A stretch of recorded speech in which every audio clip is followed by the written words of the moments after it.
تيرنينج بوينت، نقطه تحول. هل دي تبقى نقطه تحول في مصر انها تقوم الامه اللي احنا نفسنا فيها؟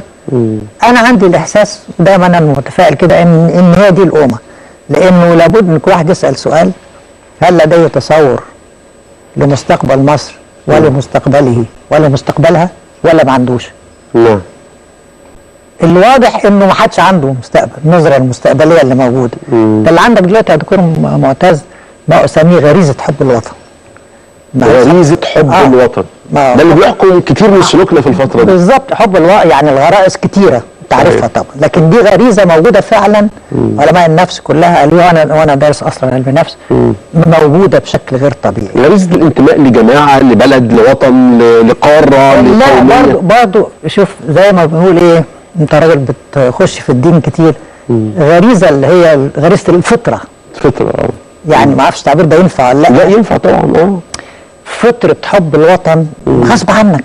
يعني انا بسمع عبد الحليم دلوقتي، اشعريت وخنت مش عارف ايه والكلام ده كله. فانت الناس عندها حاسه ان الوطن مش هي اللي منهكه، الوطن منهك وانه حرام ومش دي مصر وما يصحش يحصل الكلام ده كله. وبالتالي في فوره في انه امل جديد، وهيصروا على استكمال هذا الامل.